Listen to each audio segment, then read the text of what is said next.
Hi, I'm Dr. David Weed, your host for the Healthy City Fall River Show, where we take a look at some of the activities in the city of Fall River that help to improve our health.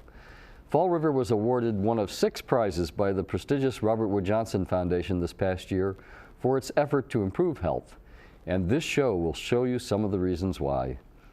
We'll get right into it with a video of one of our fitness challenge events that we've been running for the past 7 years. So let's join the folks at Recreation for a session with All Generations Fitness.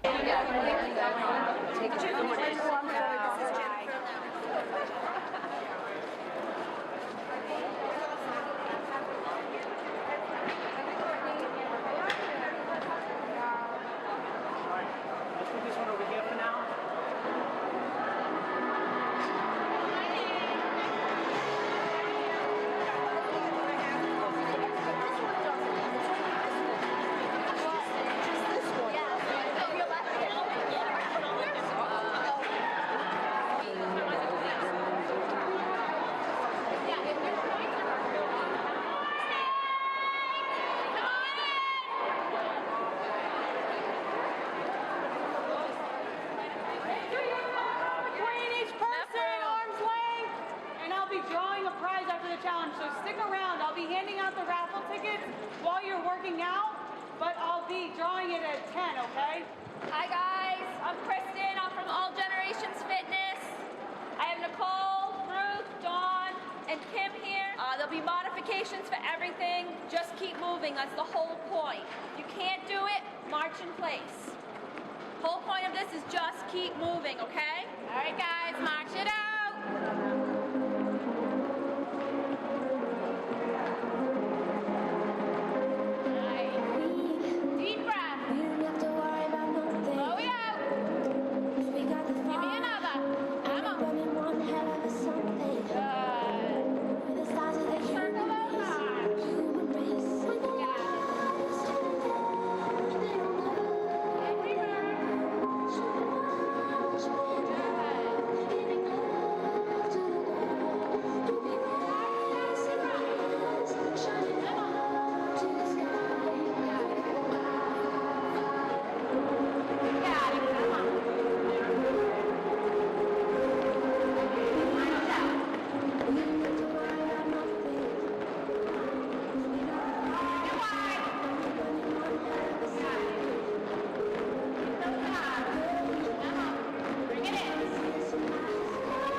While it's too late to enter the challenge and win prizes, you can still sign up for just $5 and enjoy one of these events every Wednesday evening and Saturday morning until May. Just go to fallriverfitnesschallenge.com for more information. Another series of activities that Healthy City Fall River sponsors are family fun nights that we hold at nearly all of the Fall River schools throughout the year. Let's join one at the Green Elementary School to see what they're all about. Can we try to get the 3 lines? Told you. Make life easy. You ready? Go. Bernie, good. Tammy, sure.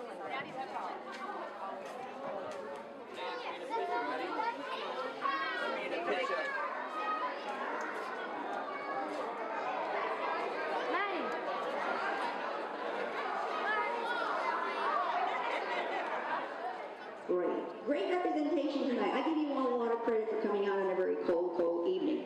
My name is Marcia Picard, and I work for Partners for a Healthier Community. I work as the Fall River School Wellness Coordinator, so I work with the schools, but not for the schools. And I work with everything that has to do with physical fitness and good nutrition and lots of fun. And that includes working here with the folks here at the Green Elementary School. Okay, let's see. Let's have the yellow group stay here. The green group can go into the gymnasium, and the pinkish group can go into the community room. Bye, and have a lot of fun.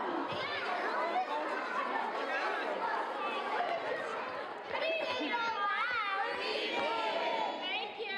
This is the fitness portion of Family Fun Night. We are going to have some fun. We're going to work out in a fun and inexpensive, free manner.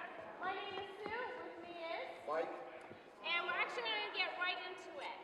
Mike's going to line you up in a couple of lines, and you're going to get some music, and you're just going to follow the steps. It's going to say slide to the left,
bet you everybody here on a daily basis burns calories and exercises in some way without actually going to the gym. Go ahead. I was going to ask some people, what do you do? I go to YMCA and I go swimming. See, swimming, that's perfect. Who else?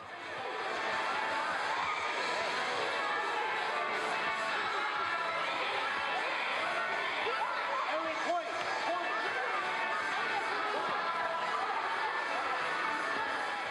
How many's in there? 17. That's a lot of sugar. Do you know how much is in here? Can you guess? How many teaspoons? Because all of this is in here. I know. That's why I stick to water. I hope you had a lot of fun tonight, and I also hope you learned some things. This evening was certainly about families. It was certainly about fun, but it was also about good health and good nutrition. We want to make sure that our children to grow up to be big and strong. Again, thank you for your wonderful patience, and I want to make sure that I'm going to pull out the door prizes. 027460.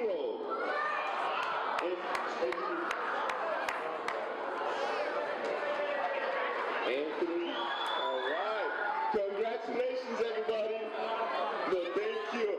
Thank you so much, everyone. Have a wonderful night. And make sure those kids are back here pronto 8:15 tomorrow, 8:25. Have a good night, everyone. Thank you. If you want to see the full video of this and other events on this show, you'll find it at the Healthy City website, healthycityfallriver.org. Just go to the related activities link at the top of the main menu. We'll take a short break now, but I'll be back shortly with some other video segments of some of the activities that have helped to make Fall River a prize-winning healthy community.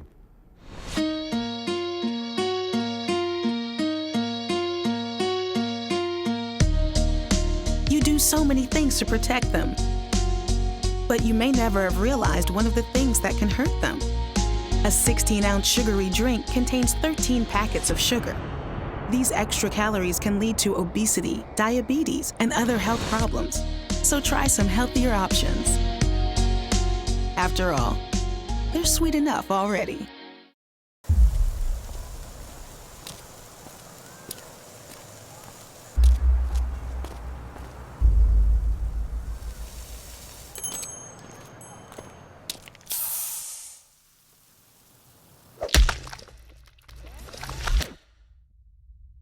Don't get smacked by fat. Calories from sugary beverages like sodas, sweet teas, and sports drinks can cause obesity that may lead to type 2 diabetes. Learn more at healthycityfallriver.org. Hi, I'm Dr. Weed. If you're just joining us, we're looking at some of the highlights of the many activities that have taken place over the past month in Fall River, all part of the Healthy City Fall River initiative to help everyone in the city live an active and healthy life. We like to think that it's easy for anyone to be healthy if they just put their mind to it. Unfortunately, we know people who have been the victim of child abuse often have difficulty maintaining a healthy lifestyle as an adult. Fortunately, the Children's Advocacy Center of Bristol County, located right here in Fall River, can put people on the road to health. Let's listen to Sharon DeCosta's story as she told it at a recent legislative breakfast for the CAC.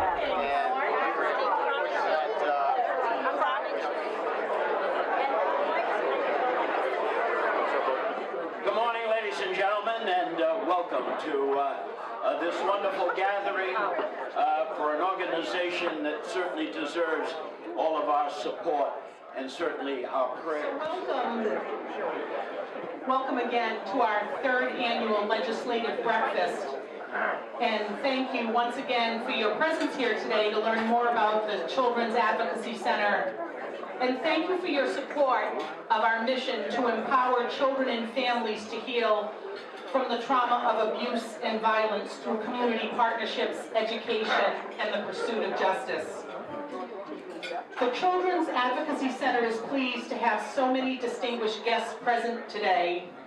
To our Bristol County senators and representatives here today, I thank you for your gift of time. I truly know how precious it is, and that your attendance here today is evidence of your belief in our work and your knowledge of how important the CAC is in your respective districts. So thank you very, very much for being here today. I would now speak about today's gathering more as a brief educational forum, an opportunity to share what the CAC has been up to in the last 12 to 18 months, our accomplishments, and of course, our challenges, which is really a report on the unmet needs for the children and families of Bristol County. So a few weeks back, I watched the news and saw a segment on the newly elected Boston Mayor, Marty Walsh, and he was speaking to his experience during a visit to Boston Medical Center, where he was learning about a program that helps families affected by violence, particularly homicide. And he challenged all listening to not only talk about challenges that we have, but to share the good stories, many of which you have heard from me today. And I share the good stories and the good outcomes with you. And I invite Sharon DaCosta, a CAC donor, a CAC champion, and a friend to share her success story.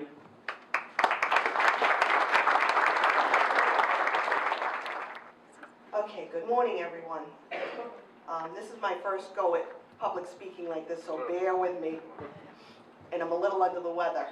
I've been asked to speak to you today with the hope that with your help, children's and families will have continued access to the Children's Advocacy Center of Bristol County. But more importantly, so that other children and families can be spared the pain and nightmare that my family had to endure. 3.5 years ago, my beautiful 7-year-old niece, Emmy, was sexually abused. We were fortunate to be placed on a path that led us to the Children's Advocacy Center of Bristol County. On August 3rd, 2010, I received a call from my sister saying that she walked into her daughter's bedroom and witnessed her then boyfriend sexually abusing my niece. I can remember the phone call as clear as I stand in front of all of you today. It's a call that you never expect to get. You hear about these things every day, you read about them in the newspaper, and you see them on TV.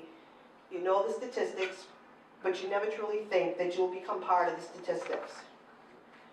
To complicate the situation further, my sister was 9 months pregnant with a little girl. The man who was molesting my niece was about to become a father to another little girl. Needless to say, this revelation about this man put my sister in a state of horror. After witnessing what had gone on, she immediately asked him to leave the home. She called a friend to be with her, and then her second call was to me. Now, by nature, I'm the type of person who likes to confront things head on. I'm a fixer, and I react quickly. And this is exactly what I went to do immediately. I knew the person that did this horrific act needed to be in jail. This was unknown territory for all of us, and we didn't know how to proceed. Fortunately for us, we had access to somebody who provided us the guidance we needed and put us on the path to the Children's Advocacy Center.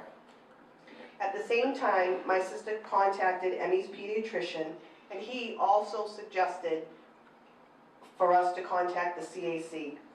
As every case of reported sexual abuse, our case was placed in the hands of DCF and the Fairhaven Police. Detective Pam Bergall of the Fairhaven Police arranged for us to have our first visit with the CAC.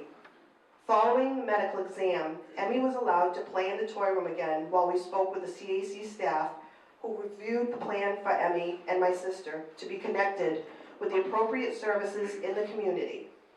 This is where the CAC shines as far as I'm concerned. The center provides the services not only to get you past the first 24 to 48 hours of your ordeal, they provide you with services far beyond. They immediately put my sister in touch with counselors who are trained to deal with children who are sexually abused. This was an integral part on the road to healing for Emmy and my sister. What also impresses me is that once you become part of the CAC family, they have made it their mission to continue services to the victim far beyond their initial visit. You will always have the opportunity to call them, and they will put you in touch with counseling services years after your ordeal. It was such an emotional experience, and I can remember the compassion of Michelle and thinking and telling her, how do you do this work every day? Words cannot express how grateful I am to the Children's Advocacy Center and the work that is done there. I always tell people, It's a place that you hope you never have to visit, but thank God it exists. Please help us to ensure that the CAC continues its services to children and help the center begin to address the much-needed programming for educating and prevention in our community. Thank you very much.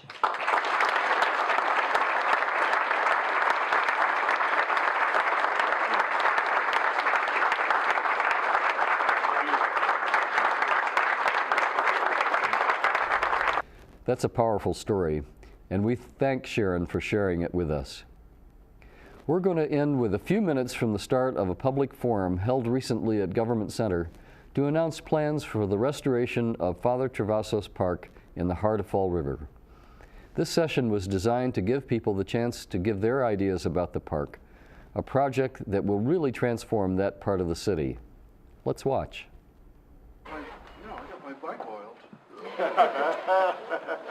Reverend Kirk Yertner, we also met, Jim Horsby. and this is Stephanie Cooper, Assistant Secretary.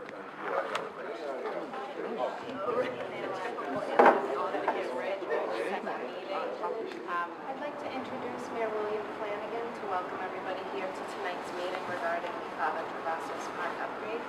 Thank you, Liz.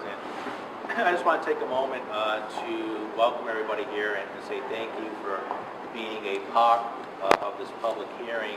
And as you've been following the announcements here in the city of Fall River, it's really inspiring and uplifting to have the Commonwealth of Massachusetts dedicate approximately $2.5 million to the renovation of Travassos Park.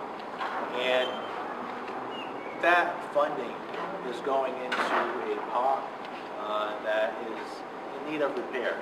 It's in a section of the city that is heavily residential with families and children near a parochial school, grades pre-K through 8. So it's in a highly visible section of the city also, where you can see it from the highway. And to have the state's involvement to make this commitment, you're going to see a complete overhaul of Father Travassos Park. And that $2.5 million commitment is actually part of a larger $6.7 million commitment in our Flint section of the city of Fall River. In fact, as many of you know, we're putting forth the Crookshank River Rail Trail in the city of Fall River. Father Travassos Park will tie into that, and it will really give citizens of our community an outstanding opportunity for recreational use. To be able to go outdoors and take your children to a playground, to play a game of soccer on a field, to use a bike path or a walking path. You have tremendous opportunity before you. And I want to thank Colin Caesar, who is the president of the Flint Neighborhood Association, as well as members of the City Council and members of the Park Board and the Bicycle Committee for all being here, working in conjunction with the community and the administration. And our representatives, partners for a healthy community here too, and everybody working together to get our city moving. And it was discouraging to hear. I read a report recently which indicated that the city of Fall River actually ranked low on individuals who were healthy, and that's not the type of image that you want to have with your community, or the type of category you want to be in, where you're ranking high on people who are diagnosed as being unhealthy. So what we're trying to do here is change the image of the community, get more people active, reinvest in our parks and playgrounds, and to really create the image and the environment within the community where we're leading a healthier lifestyle. And tonight we have the opportunity to have public input on which design you want to see going forward for Father Travassos Park. There's two designs that have been put forth by the design group, and we want to hear from you. We want to hear exactly which items you want to see in a new park and playground, which items you think we can do without, or maybe even things we haven't thought of yet, which you want to see in there as we go into construction. And I want to also welcome Stephanie and give her the opportunity to bring greetings on behalf of her office. Stephanie. Thank you, Mayor. Thank you very much. Thank you. And actually, one of the first things I was going to say was to thank the mayor and his staff for the great partnership. We've worked very well together, and we appreciate, we wouldn't be able to advance these projects without working so well together. So I'm really happy to be here today on behalf of the Patrick administration and Energy and Environmental Affairs Secretary Rick Sullivan. And these investments in parks and open space are a really important part of what we do at Energy and Environmental Affairs, and in fact they're a really important part of the Patrick administration. And this is actually part of our land conservation program. And Governor Patrick has made investing in urban parks, especially in our cities, one of our key goals. The public process is really important to us. The whole point of this is that the parks serve all of you, so we really want to hear from you tonight in terms of the different elements. What does the community need? What will we most enjoy when we're done with this? And as part of our Gateway City Parks program, we have contracted with the firm of Brown, Richardson & Rowe, and that is to be able to really have some of the best minds and talents around creating open space, sustainable open space and parks. And Brown, Richardson & Rowe is responsible for the design for the Quequechan Trail and for what you're going to see tonight for Father Travasos. So it's my pleasure to introduce partner Nina Brown to take us through the rest of tonight's agenda. Thank you, Stephanie. I think the first thing I want to do is pass out a plan, one to each side of them. So when you have a comment, if you could say what your name is, and then if you're from a soccer club or something like that. If you would like to review the plans for the park renovations and give your suggestions, a second forum will be held on February 26th at Government Center. That's all the time we have for this show. But before I go, remember, if you're doing something that helps people in Fall River lead healthier lives, you can contact me at drweed@cox.net, and I may cover those events on an upcoming episode of this show. Until the next time, this is Dr. Weed reminding you to not only keep yourself healthy, but to look for ways to help make the entire community a healthier place to live and work.